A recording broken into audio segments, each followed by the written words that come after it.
Bonjour, bonjour. Allez, si nous partions au mariage de Pierre et Elena pour démarrer cette émission. Organisée par Max, alias Jean-Pierre Bacry, ça ne peut être que réussi. Quoique, il est un petit peu usé, Max. Rions dans quelques secondes avec le sens de la fête. Stephen Frears s'intéresse à une autre queen du royaume britannique avec Victoria dans ce Confident Royal dans les salles cette semaine. C'est un événement autour duquel le secret est bien gardé. Blade Runner 2049 arrive dans les salles. Quelques autres sorties, comme à l'accoutumée. Je vous le redis là, une bonne fois pour toutes, on est dans un château du XVIIe siècle. Donc on est forcément limité en puissance électrique. À l'époque, ils n'avaient pas prévu les ponts de lumière et des sonos de 4000 watts. On se coordonne, on échange, hein, on partage. Ouais. Bon, et puis pour finir, j'aimerais bien qu'on évite les tensions. T'es bouché ou quoi? T'es dans le passage, tu vois bien que tu gênes. Qu'on garde son calme. Mais toi, tu vas me recadrer, mais vas-y, viens, mais je t'attends. Ça te va pas d'être vulgaire. Eh, casse pas les couilles, toi. Le duo Toledano-Nakache sévit de nouveau après le carton d'Intouchables dans les salles avec Le sens de la fête. Lorsque Pierre et Elena décident d'unir leur destin, c'est pour le meilleur et avec les meilleurs. Max, traiteur depuis 30 ans, est le chef d'orchestre de ce mariage après en avoir organisé des centaines. Mais désormais, Max est un petit peu en bout de course. L'époque change et sa brigade aussi. Je vous ai dit que je voulais un truc sobre, chic et élégant. Oui, mais c'est complètement l'esprit. Ce soir, c'est une soirée agréable qui nous attend, une soirée chic, sobre et agréable. Aouh! Qu'il vous voulez! Attendez, il me fait peur, lui, là. Hein. Je veux voir toutes les mains en l'air, tout le monde les bras en l'air. Everybody! Oui, c'est un beau personnage. Il est généreux, ce mec. Il s'accroche, il s'accroche. En fin de carrière, oui, puis c'est surtout qu'il est entouré de collaborateurs qui ne sont pas hyper doués tous, et qu'il est obligé de faire avec toutes ces lacunes-là. Excuse-moi, tu peux prendre le plateau, là, faut que j'aille dans la cuisine. Comment? Ah, pardon. C'est ça qui fait son charme à ce personnage, c'est qu'il s'accroche, et même avec les gens les moins doués, il finit par trouver quelque chose qui le retient suffisamment pour ne pas les laisser tomber. Non, mais souvent, on a des problèmes, on les comprend pas, vos textos. Pas du tout, hein, je suis pas... Tenez, regardez si vous voulez. Mais pourquoi il a écrit ça? L'autre jour, vous m'avez envoyé merci Seb pour ton gentil massage. Tu vois, voilà, ça c'est ce putain de correcteur. Dès que la surprise du marié est terminée, on envoie. D'ailleurs, garde un peu ton portable à la main, comme ça moi je t'appelle et je te dis go. Ou juste un texto, hein. Ah oui, on l'a compris, ce n'est pas son fort, les textos à Max. Ça c'est arrivé à tous les gens avec le correcteur. On sait que souvent il y a un mot qui part qu'on n'avait pas prévu. Vous aviez reçu mon texto. Ah oui, mais je vous ai répondu d'ailleurs. Oui, vous m'avez écrit dès que vous arrivez, vous me demandez, et puis je viendrai vous lécher tout de suite. Non. Oh putain, quelle catastrophe, ça c'est mon correcteur. Ah, c'est ce que j'ai pensé, comme on se connaît pas bien. Mais non, on se connaît pas bien. Voilà, c'est une des choses qui est drôle. Enfin, c'est drôle parce que voilà. Mais... Pour autant, ça marche vraiment bien dans le film et comme le dit Jean-Pierre Bacry, ce n'est pas la seule bonne idée. Le film en foisonne. Comment ils font pour nous imaginer tout ça, Éric Toledano et Olivier Nakache? C'est un petit peu la métaphore de, je pense, l'état dans lequel est pour nous un peu le français de départ. C'est-à-dire qu'il y a un petit côté miroir, photographie de la France où bon, on est souvent tenté de dire qu'on en a marre, qu'on est au bout, qu'on a envie de tout abandonner, etc. Et cette soirée va être remobilisatrice, voilà, avec une forme d'énergie qui va revenir. Quel moment magnifique!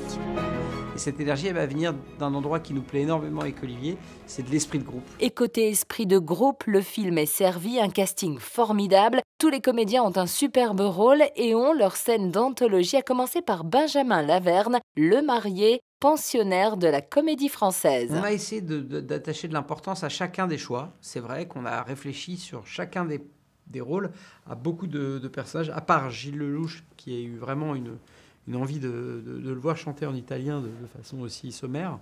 Mais le reste, Benjamin Laverne, c'est quelqu'un qu'on avait suivi, qui était un acteur qui monte, mais plus au théâtre, par la Comédie Française.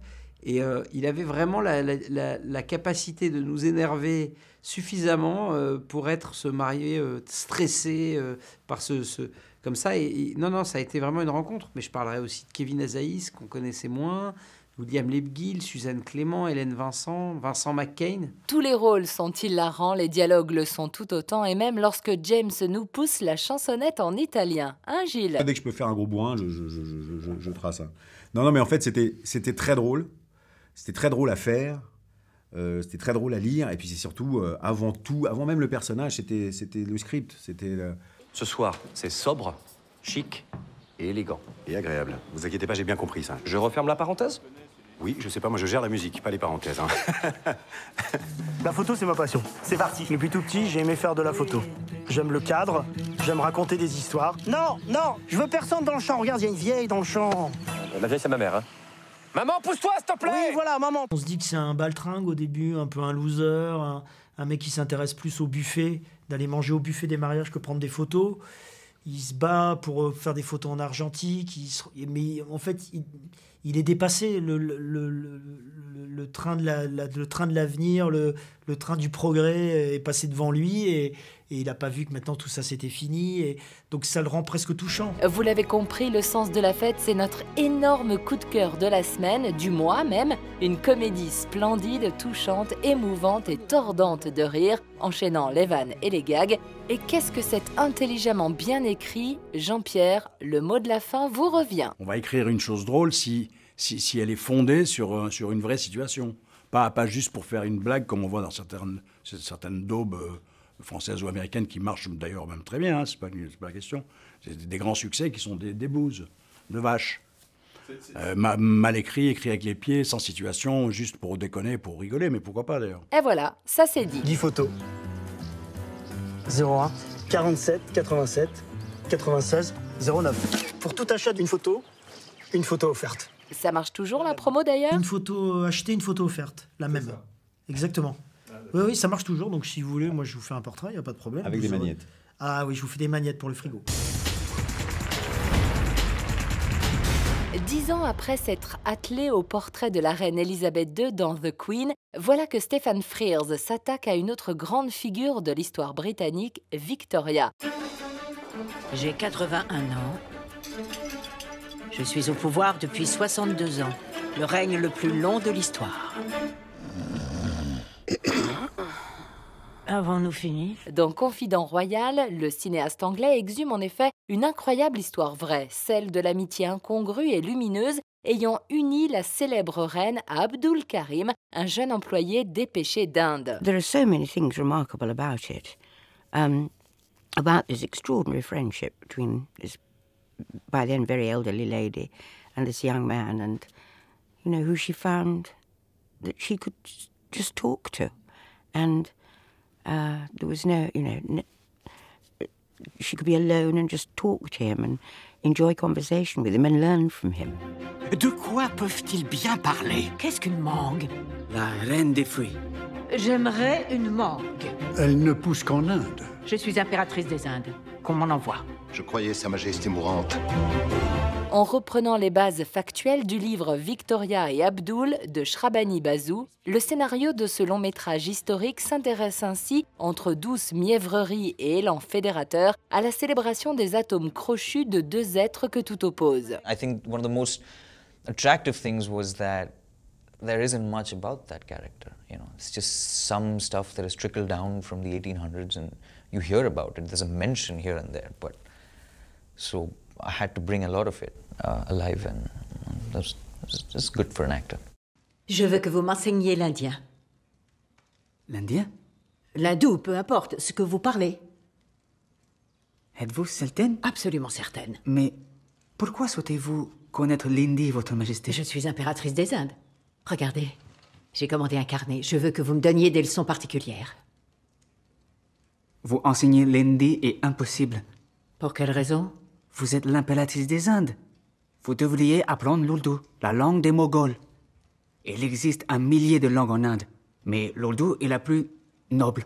Sous les traits de la reine, en fin de règne, Judi Dench fait des étincelles. Elle est véritablement le poumon de cette œuvre classique dans sa facture, mais ô combien actuelle dans sa volonté de faire dialoguer les cultures et les différences. On en ressort avec un sourire au coin des lèvres, heureux et globalement touché d'avoir découvert un pan méconnu des cahiers d'histoire. Il lui enseigne l'hindou. Est-ce autorisé? Il faut savoir que c'est de l'ourdou. La version musulmane. Oh, par le Tout-Puissant. Monsieur le Premier ministre. Votre Majesté. Vous allez renvoyer ce paysan indien, ou nous vous déclarerons folle et vous ferons interner.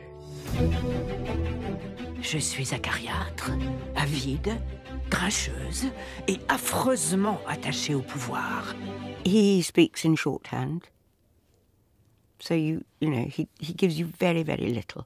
But I know him so well that when he says at the end, "Do you want to go again?" That's usually because he wants to go again.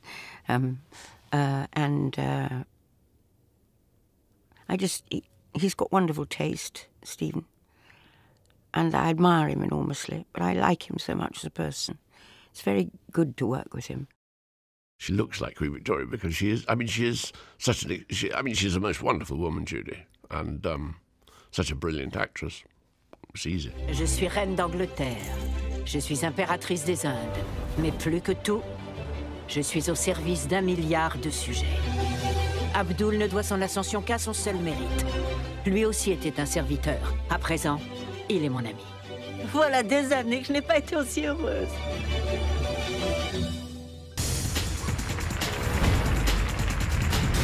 En 1982, Harrison Ford, déjà star de la saga Star Wars, apparaissait dans un autre film de science-fiction, Blade Runner, qui n'allait pas tarder à devenir culte, malgré un échec commercial retentissant dans les salles. L'humanité ne peut survivre. Les réplicants sont l'avenir de l'espèce. Et je ne peux en produire qu'en quantité limitée.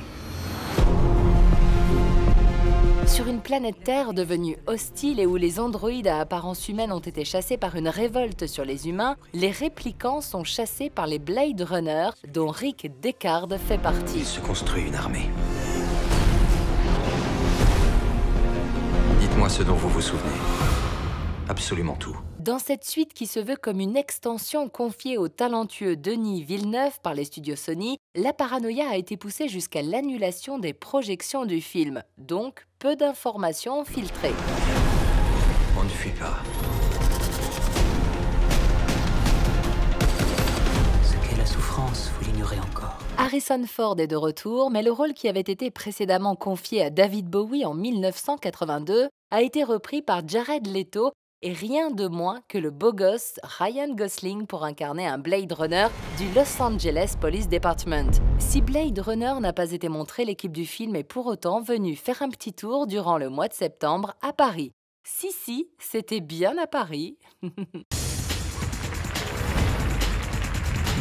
Le film d'animation de la semaine, c'est Captain Super Sleep. Oui, vous le savez, les super-héros ont tous la particularité de porter le slip apparent. Bah oui, c'est leur truc, genre Superman, quoi. Ce Captain Super Sleep, sorti de l'imagination de 2 jeunes élèves de CM1, ne porte, lui, que le slip tout seul, modèle kangourou, mais dispose aussi de super pouvoirs. Ou pas. Allez, un film d'animation familiale comique par les producteurs de la saga Shrek. Présenté à Cannes, Happy End est le nouveau film du cinéaste autrichien Michael Haneke. Il pose sa caméra aux côtés d'une famille bourgeoise de Calais dans laquelle ça ne tourne pas toujours très bien. Une comédie noire et mordante. Sorti la semaine dernière dans les salles, ce très beau documentaire ne s'adresse pas qu'aux amoureux de la nature qui ont pu découvrir son best-seller La vie secrète des arbres, vendu à plus d'1 million d'exemplaires dans le monde. Le film évoque particulièrement comment les arbres interagissent et communiquent entre eux, ainsi que les conséquences de cette découverte. La semaine prochaine, Kingsman est de retour pour une nouvelle enquête nommée Cercle d'Or, et c'est ici que ça se passe. La passion Van Gogh nous emporte aux côtés de Pierre Ninet et Taxi Sophia débarque dans les salles. Il faut se méfier de laisser du vide, parce que les gens le remplissent. C'est du pur Bacri. Et oui, Jean-Pierre, on a plaisir à t'écouter. Comme ça, les gens ne peuvent plus en placer une. On le retrouve cette semaine dans l'hilarant Le sens de la fête, notre coup de cœur.